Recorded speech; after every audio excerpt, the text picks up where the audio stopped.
Testing 1, 2. Okay.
Okay, let's see if it stays.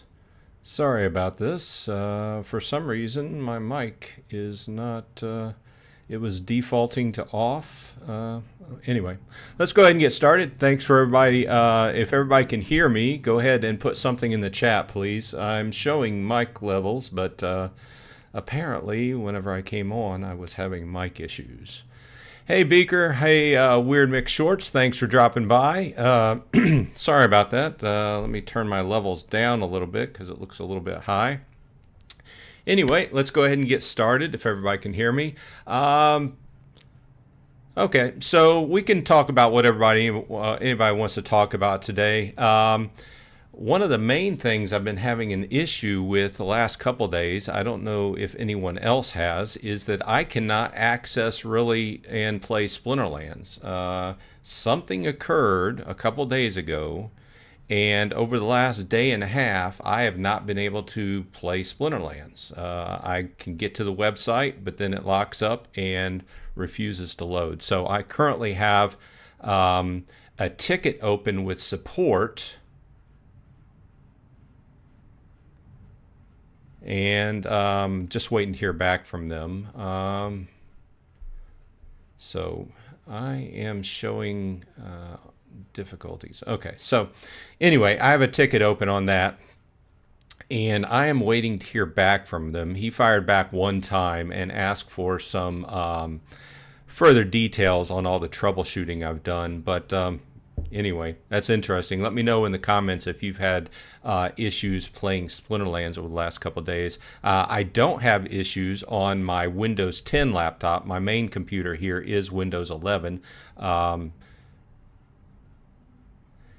Yeah, I had seen that on Discord where they were having some various issues with AVG and a couple other.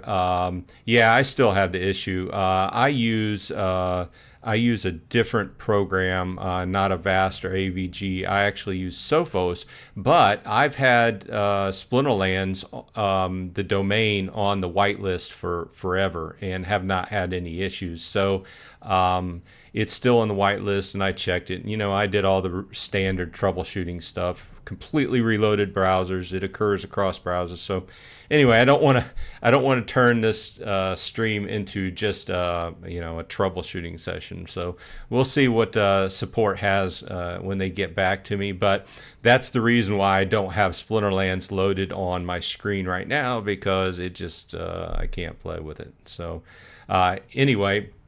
I do have Peak Monsters loaded up, so everybody can throw in the comments what you want to talk about. Obviously, we have some of the big issues going on. I don't want to say issues, big topics going on that we can talk about as far as Splinterlands or Golem Overlord.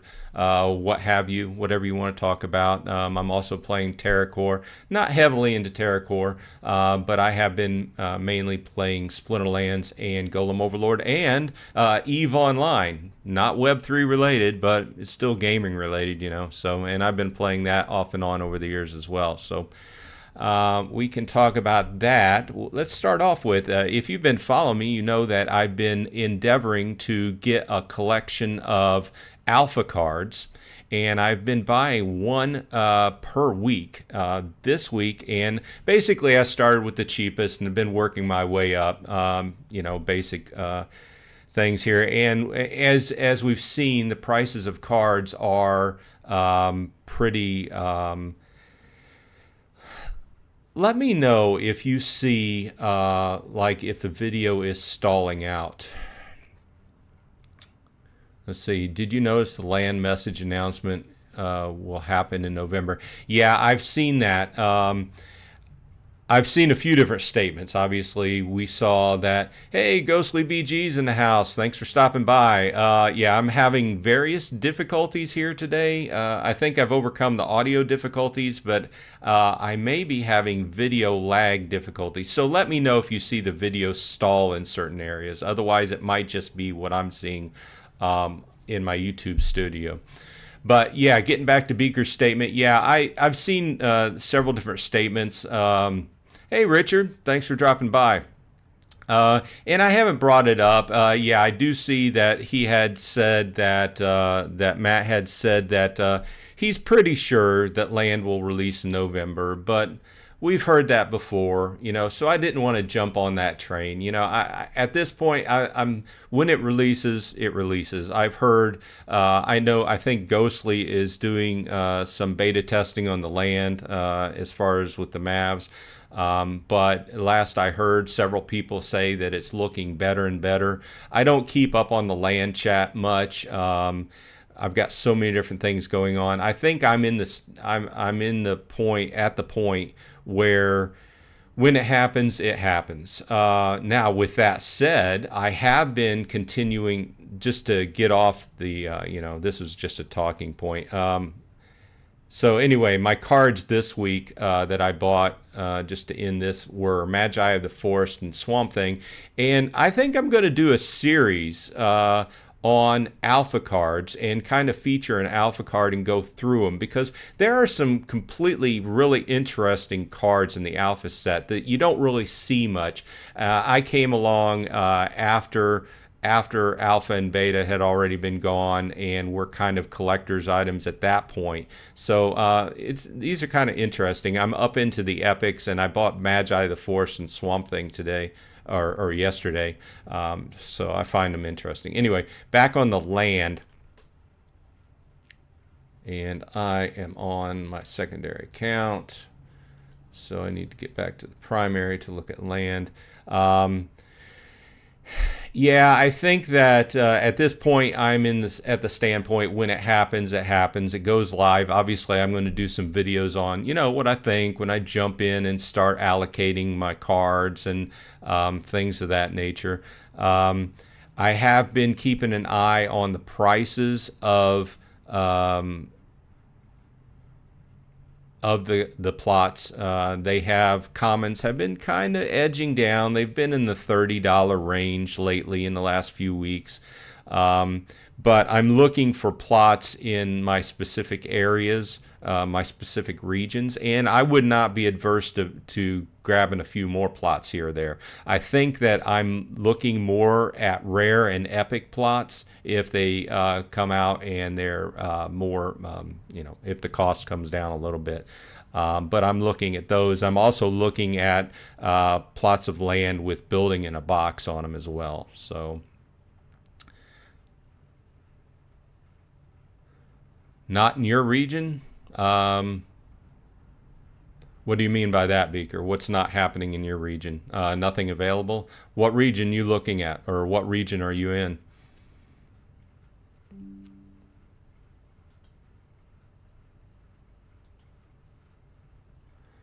I like the filters that they have available on Peak Monsters, and you can go back and forth. I'm now divided in 2 regions. Yeah, I am in 2 regions as well. And I wish I was able to log into Splinterlands to go back and forth. But I'm in Ravenwood and Tostrington, which is what I'm looking for. I don't know. You know, the thought still is pervasive in the back of my head about this whole, hey, just buy cheap plots. Buy cheap plots, have them sprinkled everywhere, and have them available. And as we've talked about, especially in 2.0 and forward, there will be so many different things available to do on those plots. And one of the main things I was thinking about, if you bought multiple plots, cheaper plots across the map, you could at very least in 1.5 use them just to grow grain, but or you know, anything else. If you wanted to buy grain, you could, you know, mine SPS or whatever, but in 2.0 use them as storage and rent them out to people, you know. Prices at $60 in main region 51. Now also bought some plots in region 9. And Ghostly's in Gankland, so no deals. Yeah, yeah, I've been keeping up with that.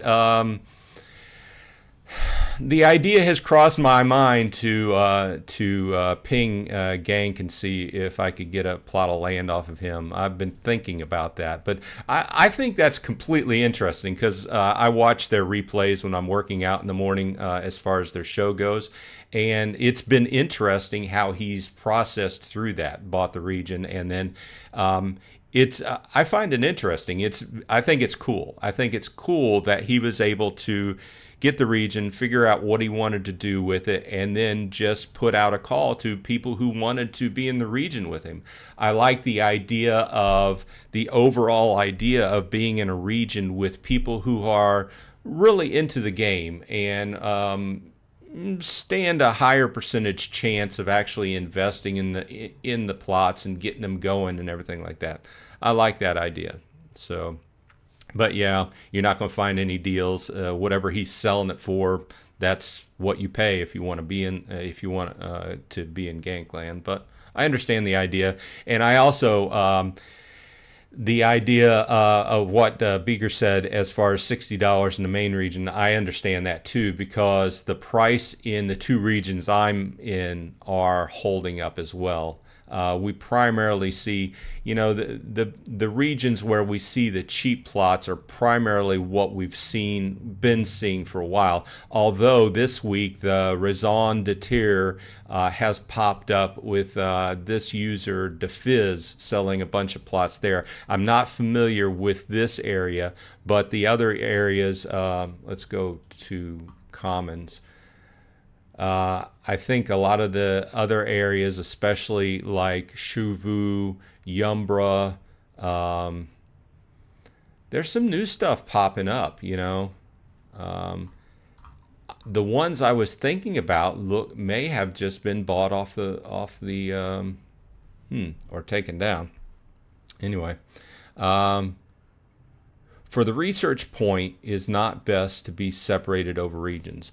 Yeah, I mean, I agree. I think we've all come to the conclusion, or I've come to the conclusion, that, you know, the big statement before, standing statement was, it was kind of, it doesn't matter where your plots are. But I argued the point because the main thing we're looking at here is paying those transportation taxes, right?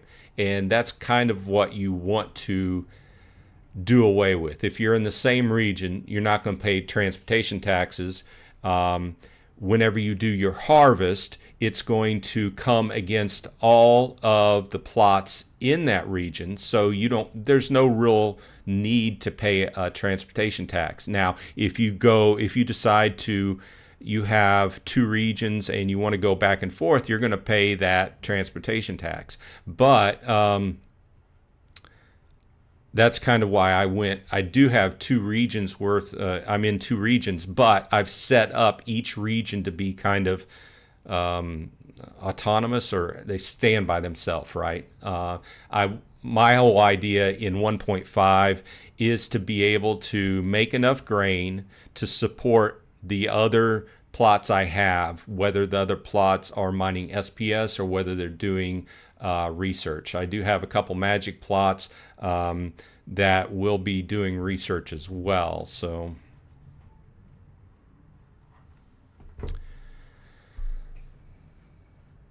Yeah, Gank is doing a nice thing with selective selling to a person that are active. Yeah, I think it's a good thing. I'm in some same regions as you, waiting for some land to decrease in price. Need some more in Ravenwood. Yeah, I'm looking at Ravenwood too.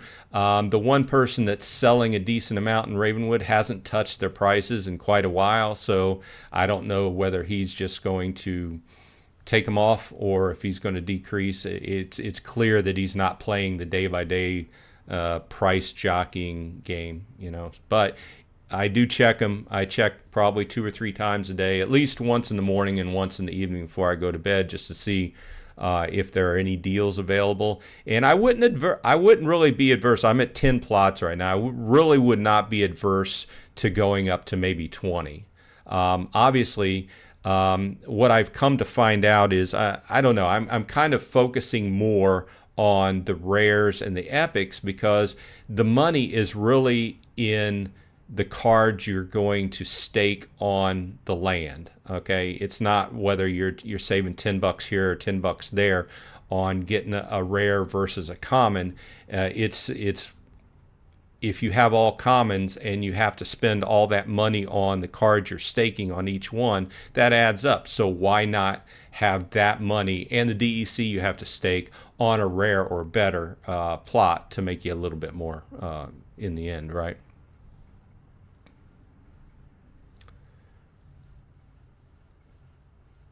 I think it's better to pay a premium than be stuck in a dead region. I agree with that, and we've talked about this before. I think it's, they made the statement that it doesn't matter where you are, but like I said, if you're in a region and it's dead, it's for lack of a better term, right? There are people that are just flip-flopping and buying and selling plots and not really doing anything with them, especially if the person that owns the castles and keeps are flip-flopping and buying and selling. I don't have anything against that, but as a landholder where I want to get in and I want to work the land and do what they're going to put in place for, mining this, combining that, making spells, making items, this whole thing, that's what I wanted to get into, right? But if there's a bunch of people around that are not doing that, and overall, I guess I equated it to living in a bad neighborhood versus living in a good neighborhood. It's a rough kind of way to equate it, but I do agree with you. It's if you're in a better neighborhood, you're going to pay a little bit more. And so I went into Ravenwood, and I thought just from the idea of Nate being the castle holder, the large landholder in that region, I figured, well, hey, if there's a person that's on the team, I like Nate. He's very amiable. He's a very story-driven guy. He loves filling out the story. He loves the artwork and everything, and I love that. I always felt that since I've heard him talk on the town halls that he would make a good dungeon master. If any of you all play Dungeons and Dragons, I think Nate would make a great DM. But that's why I'm in Ravenwood. Plus, I love the name of it, right? But I would not be adverse to buying a few more plots. But the deal, the deal lover in me always wants to kind of grab a deal, right? So. Let's see here. Catch up with chat. My idea is that all my plot need to be self-sufficient in a region. Yeah, I agree with you. I kind of wanted to keep it evened out because especially at this beginning, what I did not want to get into is I really feel that at the very beginning, if you're not producing enough food to support your plots, you're going to end up dumping whatever you're making back into the system to buy grain to support those plots. So it almost washes out. So why do it, right? So that's just my feeling. Now, as time goes along, and especially if you've got some buds who are mining a lot or growing a lot of grain, and you can score some deals, cheaper grain, then it makes more sense to go ahead and shift some of those other plots to doing other things like mining SPS or going. Matt's been very heavily talking about the research lately. I don't, everybody accuses me of being the salty guy. I don't know necessarily if he's if he's trying to draw a lot of people off the SPS and do the research, if that's a coordinated assault, or I don't want to say assault, marketing kind of tactic to get people off of mining SPS. But he has always talked about, the research being valid for something going forward. So they've been putting a lot of talking points into this lately. So I've always maintained that I will approach it with a level standpoint. In other words, I'm going to grow enough grain for the rest of my plots, and then my other plots will be divided between doing research and mining SPS. Now, I probably won't get much of SPS. I do have a couple magic plots, one common and one rare, so I plan to stake those out for whatever they will get me, and we'll just go from there. Obviously, when it first goes live, I'll be doing videos and walk through my thought process, but I've pretty much laid it out. Most of my lands are going to be staked out with max level gold foil common cards. I do have a beta to throw in there, and I might buy another beta card, for the point bonus. It just depends upon the cost. I will say that the cards have been kind of, this is a double-edged sword, right? Card prices have come down. That's not good from the investment standpoint. A lot of times you look at what the value of your collection is, and you're like, oh man. But at the same time, if you're in this game for the long haul, low prices are good. Stocking up on some cards, like especially with my playing deck, I'm kind of weak on some of the nicer summoners. I've been looking at the nicer summoners, thinking, oh, maybe I might pick up a few of those. Also looking at some of the gold foils as far as picking them up for more land. Okay, let me catch up with chat here. Gathering the Magic's in the house. Thanks for dropping by. I appreciate it. Good morning. My internet is out. I'm trying to fix it. Need to get a hold of Axler on Discord to let him know we are still on for lunch today. Oh, really? Having lunch with Axler. Seems like a very amiable person. Hope you get your internet up and out. We had internet issues this week as well. I'm also running into the issue where I can't load Splinterlands, and it is not internet related, however, and it's not browser related. However, I feel that it's either Windows 11 related or possibly something to do with antivirus, even though I have it on my allowed list / whitelist. I don't know, but I'm waiting for support to get back to me on that. That's why I don't have Splinterlands up right now. Am I buying cards for land at the moment? I haven't bought any cards for land in a while. However, I am in a situation where if I do pick up another plot because I find a deal, then I'll immediately have to pick up some more cards. And I have been thinking about trying to maybe pick up a couple extra cards. And what I would mainly look at for myself is the gold foil commons, right? So let's go ahead and sort. Okay, we're sorted by ascending. So things like these. Let's reload. I don't know why this is not loading correctly.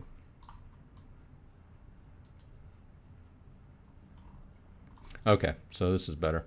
Yeah, so these are what I'm mainly looking at, and obviously these are the cheaper ones, but Gathering did a report on this several months ago at this point, and I still think it's a good it's a good strategy. He's slightly changed his strategy over the months, going for higher end ones and taking the approach of starting off with lower levels and building them up over time, which is fine. I'm just going in and buying when I do, and if I do, they will be cards for the specific plot that I buy, and I'm keeping a spreadsheet. Although with the UI they built out, after I get this up, after 1.5 gets up and running and we initially get everything staked, then there will be no need for a spreadsheet, which is great because I like the UI. It seems very usable. If you've been using it, if you're in the chat and you've been using it, pitch in what you think about, but these are mainly what I would be looking at. Now, I also do search for the rares as well, but their price is not as tasty, as it were, as the commons. Let's see here. L4 in the house. Thanks for dropping by. I appreciate your time. I start with common workers and slowly upgrade them, hopefully with nice gold soul band over time. Yeah, I mean, everybody has a different approach, right? And it mainly depends upon it depends upon your budget, right? That's where it all begins, because everybody has to look at their budget and they have to look at their approach. How many plots do I want to own to start off with? Or taking a step back, how many plots can I safely buy cards with and buy cards for and have DEC to stake to stay within my budget, right? Because I'm a firm believer in staying within your budget and not overextending yourself. Because the worst feeling in the world is going to bed. Excuse me, I'm getting a little bit hoarse. Weird Mix Shorts off to go change the oil in his dad's truck. Have a good time. See ya. Don't dump that oil in your yard. Dispose of it safely. I say that just on a weird off topic is because somebody in my boss's neighborhood was a mechanic, and he sold his house. The person who bought the house from him, they ended up having to go in and do an environmental survey because it turns out that the dude had been dumping oil in his backyard for years, and they had to have it was cordoned off, and it became like this waste site. They had to come in with heavy machinery and scoop out all the earth down several feet and replace it with new earth because he had totally contaminated his dirt. And not only that, that got into the runoff water and contaminated yards around him. I know this isn't game related, but that just came up. Let's see. Let's see here. Can someone explain occupied land plots SPS evaluation? Trying to figure it is worth focusing. Explain occupied land plot SPS. Calculation. I haven't taken a lot of look into that. Obviously, there's so many variables in that, right? Okay, so obviously the occupied land gives you 100% extra to SPS mining, right? Okay, so that's just the basics, right? But there are so many, the main variables there, and we've discussed this before, but the main variables really comes down to how many people are actually pulling from that pool, okay? Because the SPS pool stays at a certain rate. And not only does it stay at a certain rate, it decreases per month. Because as we know, the SPS total pool that everybody's drawing from right now, if you have a plot of land, will, once 1.5 goes down, only people who have who are mining SPS will be drawing from that pool. Now, furthermore, people who have occupied lands will be drawing 100% extra for whatever they have staked, right?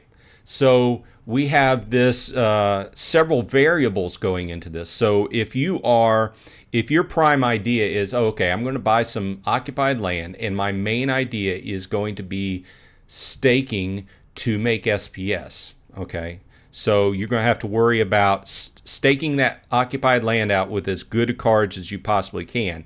Then you're going to have to worry about the fluctuations, because as more people mine SPS, your portion of what you're going to mine is going to be less, okay, relatively compared. Obviously, if you have, obviously, the more you have, the more occupied plots you have, and the more the higher level cards you have staked on those plots, the more SPS you're going to draw in, because you have a larger percentage of the you're drawing in a larger percentage of the total pool. But if that total pool gets crowded in and a lot of people are mining SPS, your portion goes down. Now, going forward past 1.5, there will be big changes, and not every plot will be able to mine SPS, most likely. Okay, so there's going to be a lot of other variables come in at 2.0. There's a lot of other things that's going to be going on the land. But I think the main variable there is how many people are drawing from the SPS pool and at what rate they are. So obviously, I think the main tenet there is the best you can do if you have an occupied land is stake it out to the max. Whatever you can afford to stake on that, go ahead and stake it out. You know, gold full cards, whatever have you, because that's just going to up your percentage, right? So, or not up your percent. Well, it does up your percentage, but I'm more talking about the overall portion of the SPS pool. Now, that brings up another thought to my mind, because going forward, Matt has also talked about the idea of, at a certain point, cutting off SPS mining in lands. So if that happens, then I don't know, the bonus for SPS mining on occupied lands is kind of moot. I do know that the lands, you know, I got smacked down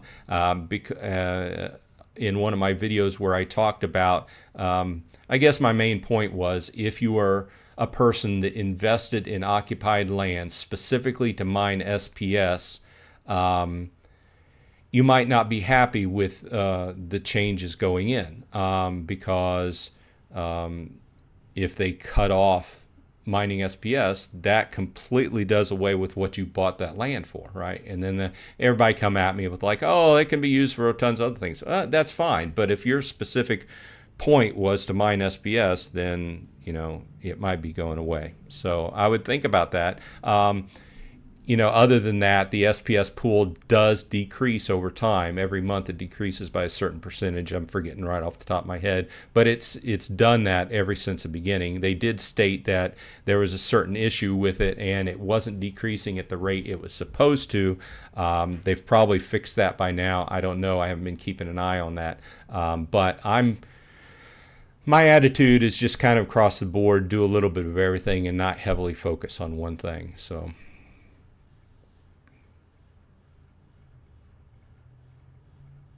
Epic gold card prices have come down. They have. I've been keeping, like I said, I've been keeping an eye on the gold foil commons.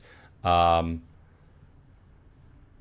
as you can see, they did peak about a month ago. And had been buying them for the last couple months, and I was watching the gradual incline.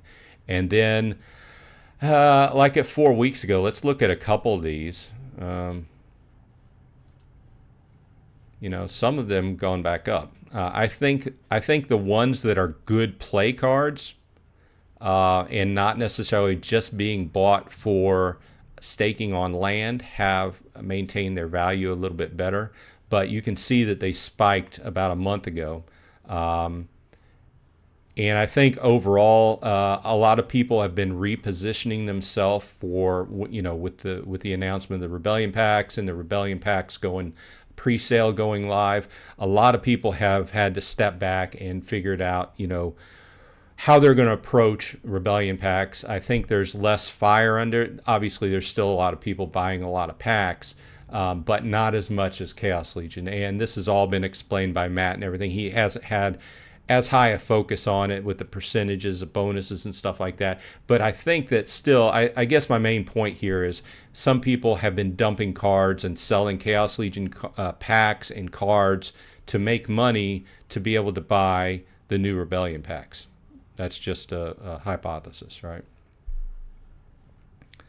The budget, stay on budget. Now, what will happen with Land 2.0 and all the building upgrades? It's hard to tell, but a little bit of information comes out like here and there within the town halls, right? He said that, you know, there will be buildings, there will be various kind of buildings, and obviously they're going to try to build in as much burn mechanism for SPS and or DEC as possible. My fear is that at a certain point it will just be too much, and people might start bailing out, because if you have all of these prices, and you know, you say you have one plot of land, okay, so you have to buy cards to stake on that land, and you have to have your 50,000 DEC or whatever DEC depending upon what you stake on that land, right? And then you're going to have to pay to buy grain to support that land if you don't, if you're not growing grain, right? Then you have, you know, going into 2.0, then you have to pay for a building, whether that's DEC or whether that's SPS, what have you. And then you have a secondary or tertiary costs to run that building. So we have all these costs building up. My fear is that at a certain point, it's just not going to be worth it anymore. Obviously, you know, their goal is to bring the value of SPS and DEC up, which we hope, and DEC has been staying at like 90 cents plus lately, since, you know, since the Rebellion pre-sale went live, and that's good.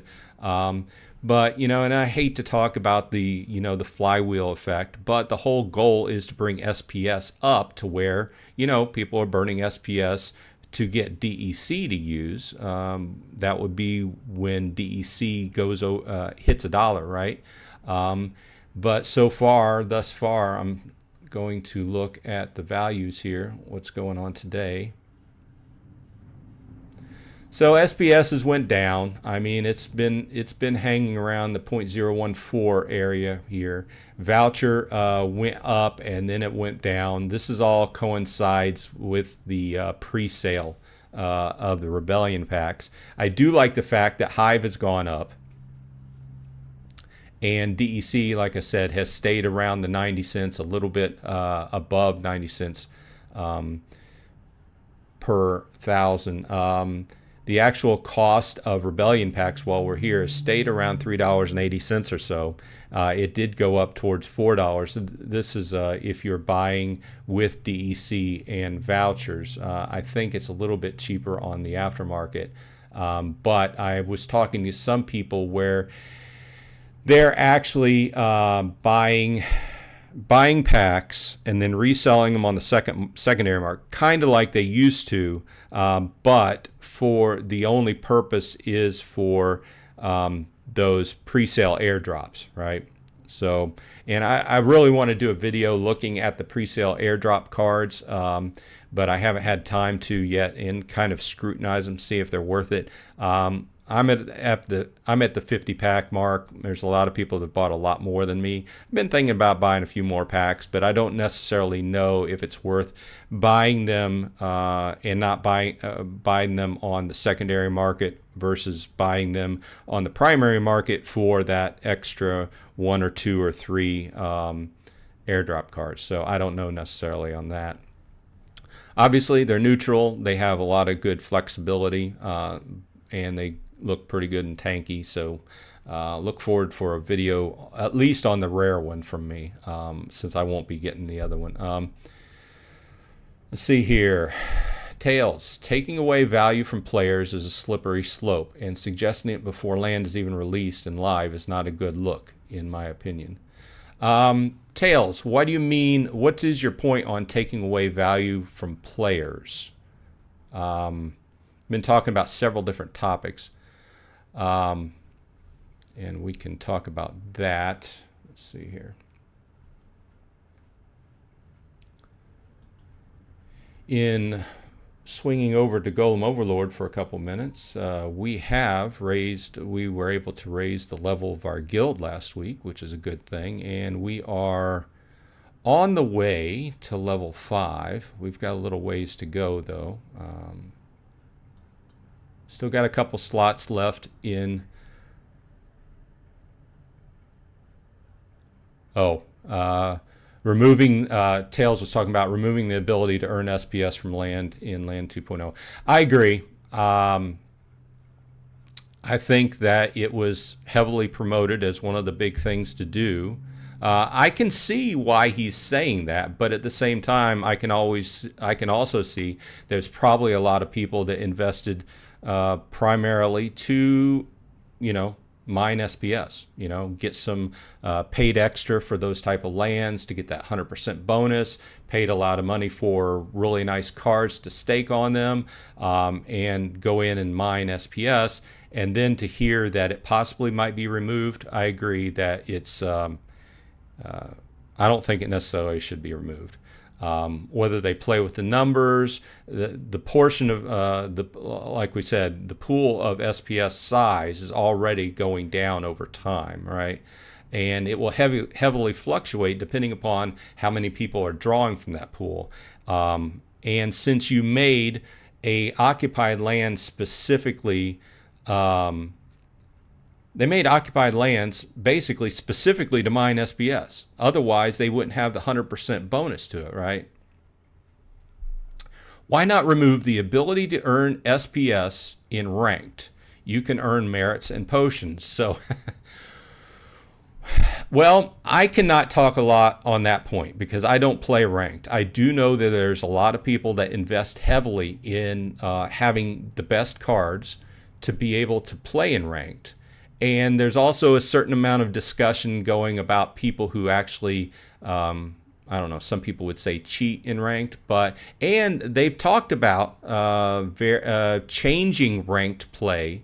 That's on their roadmap as well down the road at some point. So I can't really discuss that. I don't really know what players make in ranked, to tell you the truth. So maybe it needs to be modified. What if Land 2.0 comes out around the time the SPS distribution is almost over? Wow. That would be a long time from now.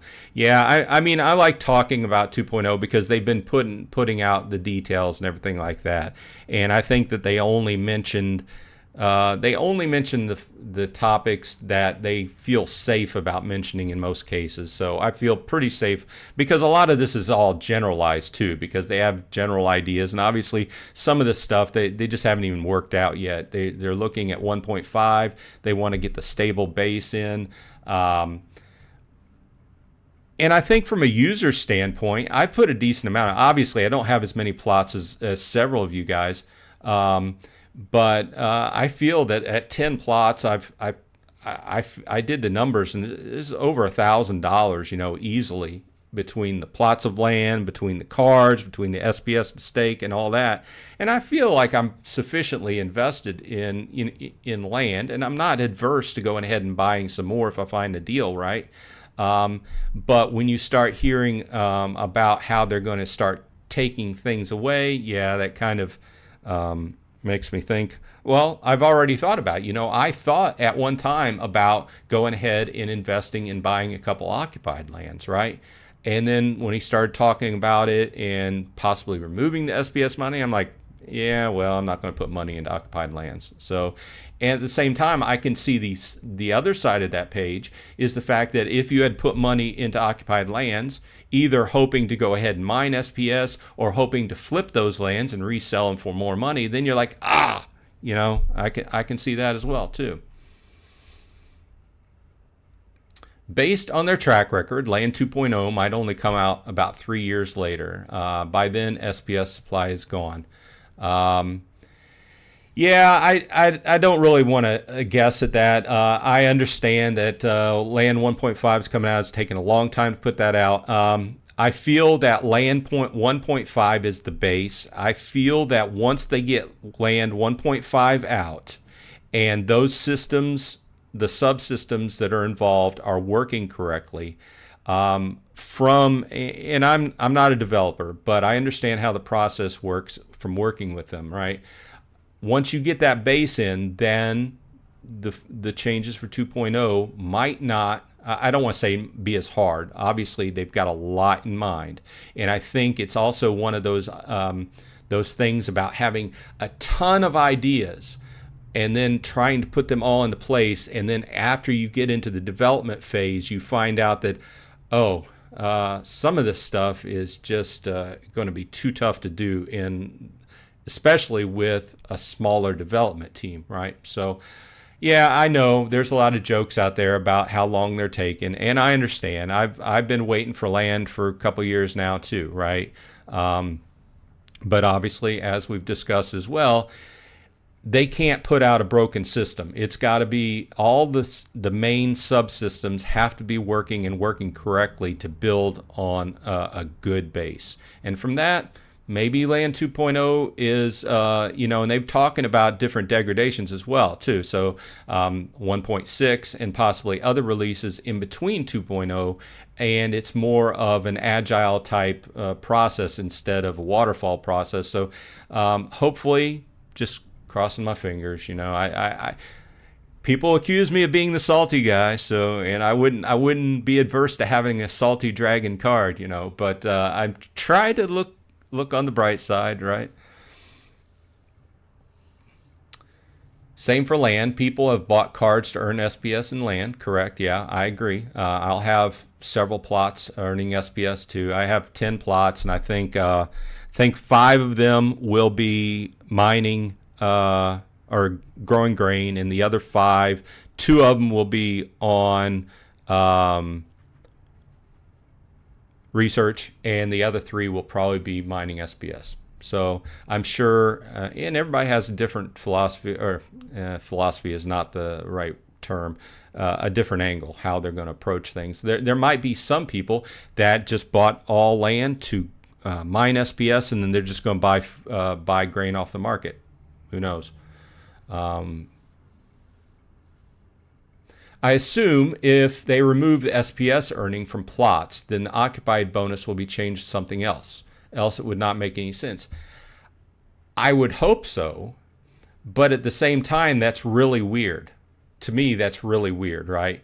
Taking a plot of land. Let's go back to Peak Monsters. I've been sitting on Golem Overlord. And if you didn't catch first in the at the beginning of the meeting, I'm not on Splinterlands because I can't load Splinterlands. Some kind of issue going on for the last 2 days for me. So I currently am working with support to try to get that fixed. But I would agree that that's kind of weird. Making a specific land that has a bonus for one specific use, and then taking that use away. That would be really weird. I understand land in 2.0 and going forward would be able to use, you could use that plot to use different things. But to me, if something gets 100% bonus on something, and I go and I buy that land, discounting the people that got them randomly when you opened up the land, right? When you revealed the land. If I went in and specifically bought that land, it would be really weird to just take that away. They would have to come up with a really good use case and a really good change case to sell me on that. But that might just be the salt in me. Progressively, game carrots should be added, not game sticks. Yeah, I agree. You have to... We're trying to attract people, right? We're trying to get more people to play. And I know what they've talked about. They've talked about that not necessarily being a focus of them. Obviously, they're looking at the Rebellion release and Land 1.5. But in the big picture of things, if you're a game company, or if you're a company that's selling anything, your goal is to get more people to buy your something, right? And in this case, I just feel like they've taken the same group of people and just tried to squeeze more and more and more out of them, right? And I've gotten to the point where I'm very selective on, I still put money into the infrastructure or the system. I'm still buying cards. I'm not selectively, I have been increasing the levels of some of my Chaos Legion cards that aren't up to specific gold levels, because mainly the prices are really nice, right?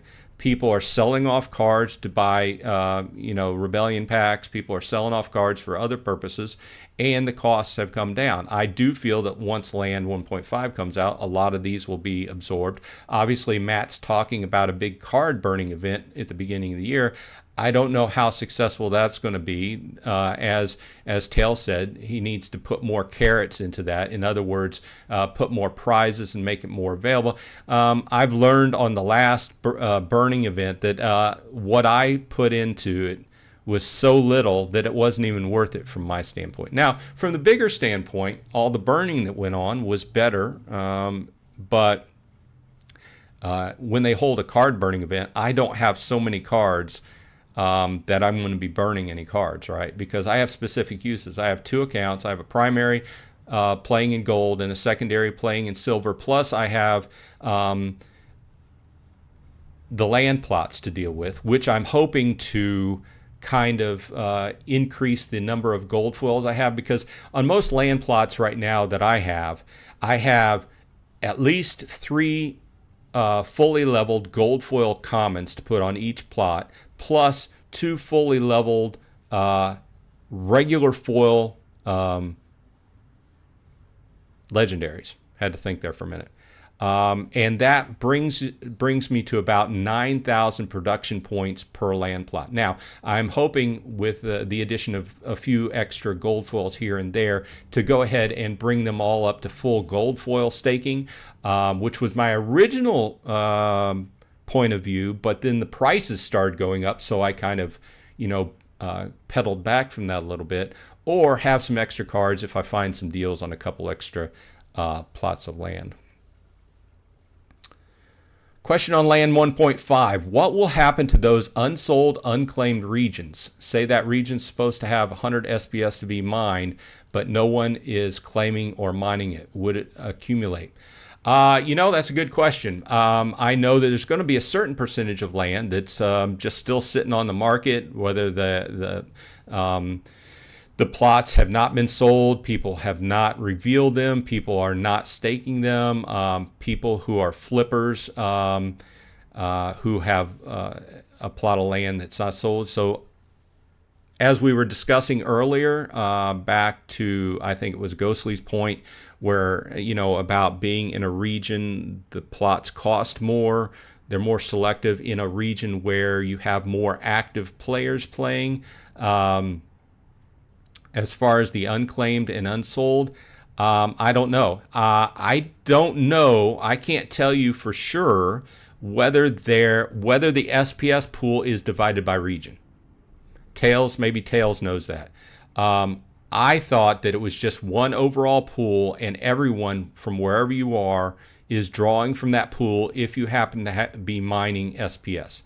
I don't think that the SPS pool is divided by region. May be wrong, but I don't think so. So in that case, they wouldn't affect that. Overall, what would happen to that region? I think that, going back to our statement, I don't know necessarily if I would want to be in a region that was largely unsold. Same here, Beaker. I would not want to have my plots in a largely void region where nothing else is going on, especially when we get to 2.0 and further, when it's going to require the big guys, the castle and keep owners, to invest, and then the landowners within that region to invest in different buildings and whatever's available, because they've alluded to the fact that you can have castle and keep owners can build buildings, and people can invest in those in various ways to improve certain things within your region. Now, they haven't put any specifics on that, but basically it goes along the whole idea of, we've played these land games before, right? You build a castle, you build various buildings, it increases certain things. They have talked about